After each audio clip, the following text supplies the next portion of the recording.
অসমলৈ আহি প্ৰধানমন্ত্ৰীয়ে কয়, কি খবৰ, সকলো ভালে আছে? কিন্তু দুৰ্যোগৰ সময়ত এতিয়া ক'ত গ'ল প্ৰধানমন্ত্ৰী? কি খবৰ, ভালে আছে? আপোনালোকৰ মনত আছেনে? অসমৰ মহাপ্ৰলয়ৰ জগৰীয়া কোন? কোন বিধায়ক জড়িত কয়লা সিন্ডিকেটত? সিন্ডিকেটত কোন কোন জড়িত ক'লে অখিল গগৈয়ে।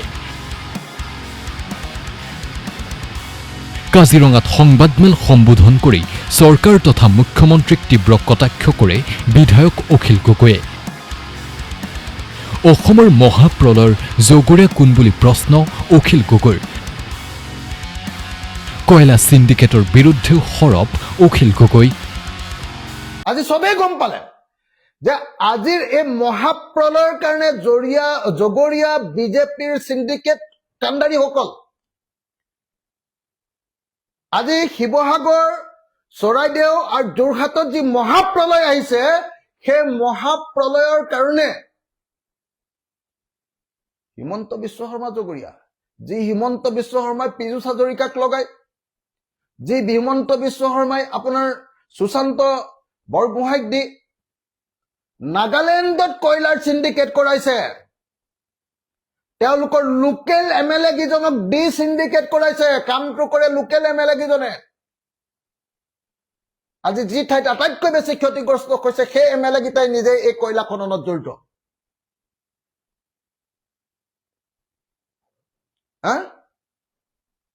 গোটেই নাগা পাহাৰ খান্দি ফুফুলা কৰি পেলালে।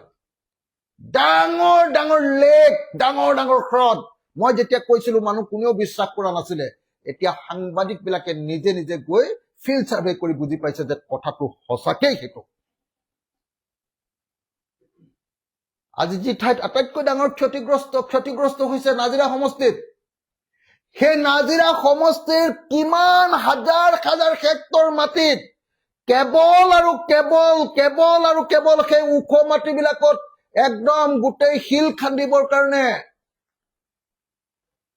এই বোল্ডাৰ মাফিয়া বিলাকে কি কৰিছে, ডাঙৰ ডাঙৰ, সৰু সুৰা নহয়, আমাৰ শিৱসাগৰ বৰপুখুৰীটোৰ নিচিনা ডাঙৰ ডাঙৰ লেক বা হ্ৰদ বা ডাঙৰ পুখুৰী তৈয়াৰ কৰি তাত গোটেই খান্দি শেষ কৰি পেলাইছে। আজি কবলৈ নিশ্চয় কাৰো, এতিয়া সব অসমীয়া মানুহ নিশ্চয় এইটো স্পষ্ট যে অসমত মহাপ্ৰলয় হোৱাৰ কাৰণে নাগালেণ্ডত কৰা অবৈধ কয়লা খনন, অসমীয়া মন্ত্ৰী আৰু বিধায়ক গীতাই কৰা অবৈধ কয়লা খনন জগৰীয়া, আৰু অসম আৰু নাগালেণ্ড সীমান্তৱৰ্তী অঞ্চলত কৰা শিল খনন জগৰীয়া আৰু বালি খনন জগৰীয়া। এই কথা নিশ্চয় আপোনালোক আমি আজি প্ৰত্যেকজন মানুহে জানো। আজি অসমৰ মুখ্যমন্ত্ৰীৰ কাম আছিলে সেই কামটো বন্ধ কৰোৱা, কিন্তু দুৰ্ভাগ্যজনকভাৱে অসমৰ মুখ্যমন্ত্ৰী 4 তাৰিখৰ দিনা আমাৰ শিৱসাগৰলৈ গৈছে। মই নিজ মুখেৰে মন্ত্ৰীবিলাকক সন্মুখত বহুৱাই নাৱৰ ওপৰত কৈছো যে এইকেইটা মানুহ, সুশান্তহঁতক দেখুৱাই কৈছো যে এইকেইটা মানুহৰ কাৰণে যে আমি বিপদত পৰিছো আপুনি জানে নে নাই। আনহাতে নিৰ্বাচনৰ সময়তেই অসমলৈ আহিবলৈ দেখে প্ৰধানমন্ত্ৰী নৰেন্দ্ৰ মোদীয়ে।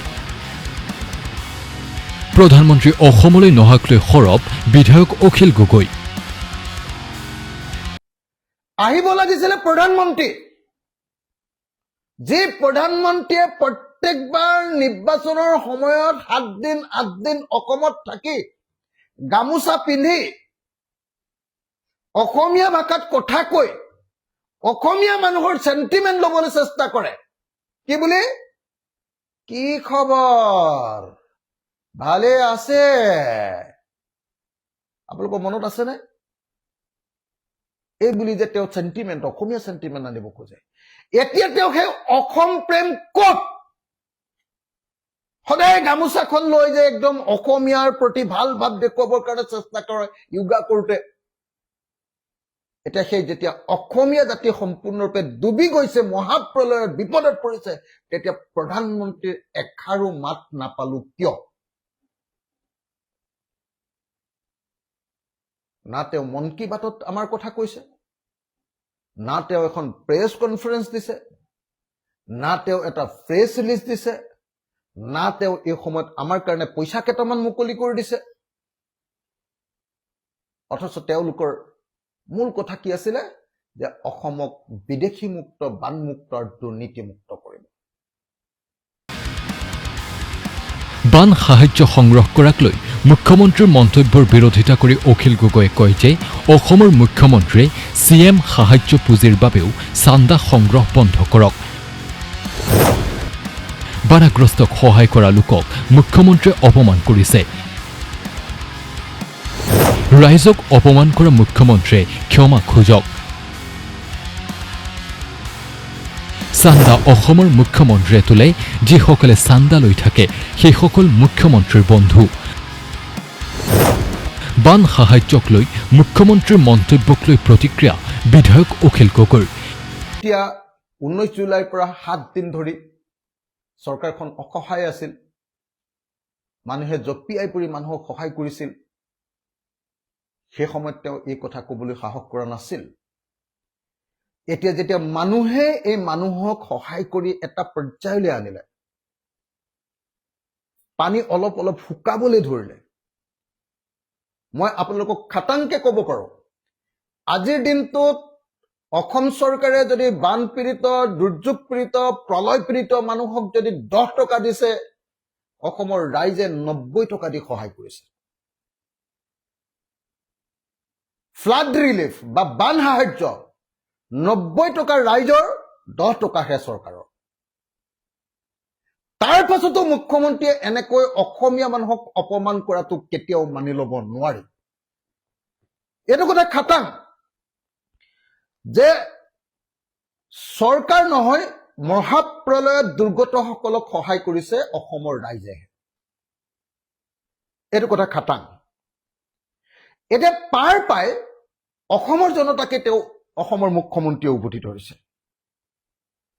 মই সেইকাৰণে স্পষ্টকে আকৌ ক'ব খুজিছো, মই নিজে 24 ঘণ্টা 19 তাৰিখৰ পৰা 1 দিনৰ কাৰণেও ঘৰলৈ অহা নাই, 1 দিনৰ কাৰণেও ফিল্ডৰ পৰা আঁতৰি দিয়া নাই। 19 তাৰিখৰ পৰা আজি কেই তাৰিখ হ'ল? আজি 7 তাৰিখ, 7 আগষ্টলৈকে। 19 তাৰিখৰ পৰা 7 আগষ্টলৈকে মই 1 দিনৰ কাৰণে ফিল্ডৰ পৰা আঁতৰি দিয়া নাই। মোৰ নিজৰ অভিজ্ঞতাৰে ক'ব পাৰোঁ যে ৰাজ্য চৰকাৰ ৰেস্কিউ অপাৰেশ্যনত 100% ব্যৰ্থ। যে চৰাইদেউ, শিৱসাগৰ আৰু যোৰহাটত যি অবিস্মৰণীয়, অভূতপূৰ্ব, পূৰ্বতে নোহোৱা যি মহাপ্ৰলয় হ'ল, সেই মহাপ্ৰলয়ত পৰা প্ৰত্যেকটো পৰিয়ালক 10 লাখ টকাকৈ টকা দিয়াৰ ব্যৱস্থা কৰিব লাগে। মেঘৰঞ্জনী মেধিক লৈ মুখ্যমন্ত্ৰীৰ মন্তব্যৰ প্ৰতিক্ৰিয়া অখিল গগৈৰ।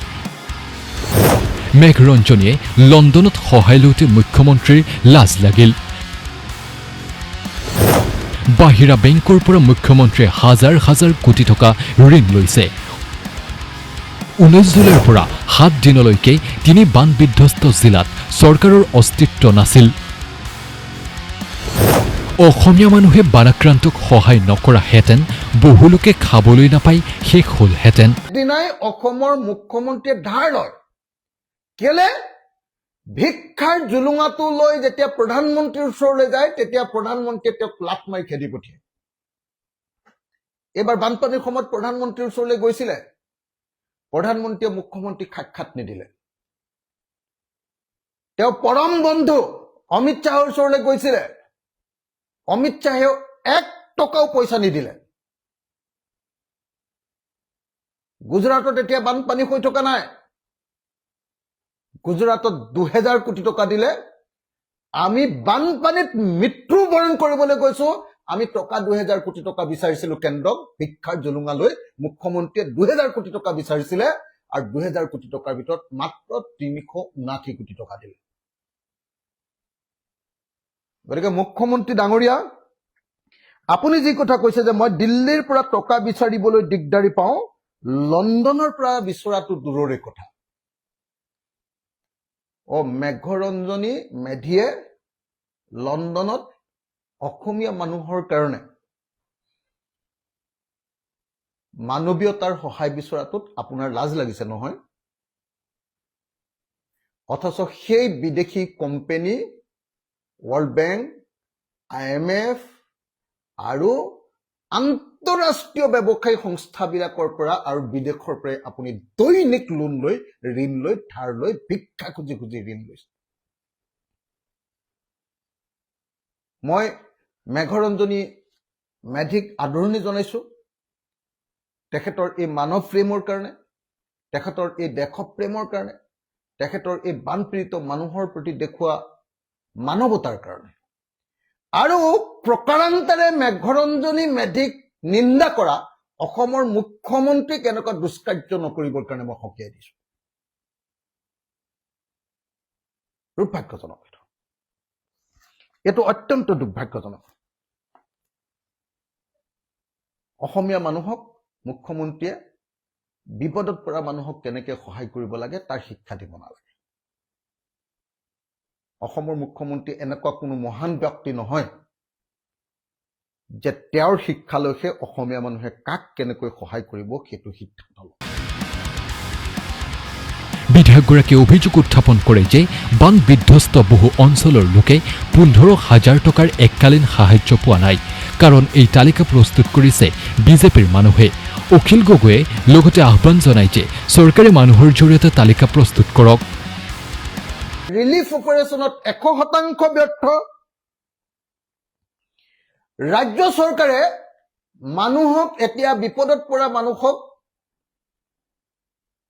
কি কৰিছে জানে? মই আপোনালোকক এটা উদাহৰণ দিওঁ। মোৰ শিৱসাগৰ জিলাত বিমল বৰা নামৰ এজন অভিভাৱক মন্ত্ৰী ওলাইছে, স্বয়ম্ভু। তেওঁ কি কৰিছে যে প্ৰথম অৱস্থাতো তেওঁলোকৰ অস্তিত্ব শূন্য, তেতিয়া অকল মই কৰি আছিলো, তেতিয়া আমাৰ ৰাইজৰ দলৰ কৰ্মীসকলে কৰি আছিলে, তেতিয়া ৰাইজে কেৱল মানুহক উদ্ধাৰ আৰু সহায় কৰি আছিলে। সেই সময়ত বিমল বৰা নাই। কিন্তু যেতিয়া আমি কৰি থকা কামটোক মানুহে প্ৰশংসা কৰিলে, মানুহে মানুহৰ বাবে জনতাই কৰা কামটোক যেতিয়া মানুহে প্ৰশংসা কৰিলে, তেতিয়া স্বয়ম্ভু বিমল বৰাই অভিভাৱক মন্ত্ৰীক কৈ শিৱসাগৰত আহি কি কৰিলে জানে? সব ৰিলিফৰ বস্তুবিলাক বিজেপিৰ মানুহবিলাকক দি দিলে, বিজেপিৰ ৱাৰ্ড মেম্বাৰবিলাকক। বিজেপিৰ ৱাৰ্ড মেম্বাৰে কৰবাত ৰিলিফৰ বস্তু মানুহক দিছে, কৰবাত নিজে মাৰি দিছে। তেনেকুৱা মাৰি দিয়াৰ ঘটনা এজন ৱাৰ্ড মেম্বাৰ, বৰা নামৰ এজন ৱাৰ্ড মেম্বাৰে মাৰি দিয়ে। বিতুপন বৰা নে কি নাম আছিলে? বিতুপন বৰা নামৰ এজন ৱাৰ্ড মেম্বাৰে যেতিয়া মাৰি দিলে বস্তুবিলাক, সেইটো যেতিয়া ৰাইজে ধৰিলে, সেই ৰাইজে ধৰা মানুহজনকহে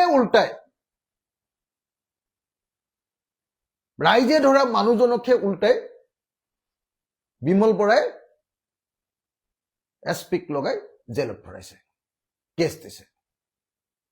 মই বিমল বৰাক ধমকি লগাইছো, বোলো তোমাৰ লোকেল পলিটিক্স বাদ দিয়া, ইয়াত বিজেপিৰ 2 নম্বৰী গেৰুৱা পলিটিক্স বন্ধ কৰা।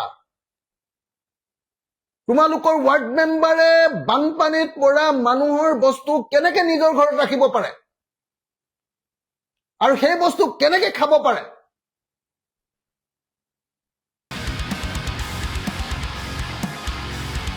নিউজ ডেস্ক ৰিপোৰ্ট, এ নিউজ 24/7।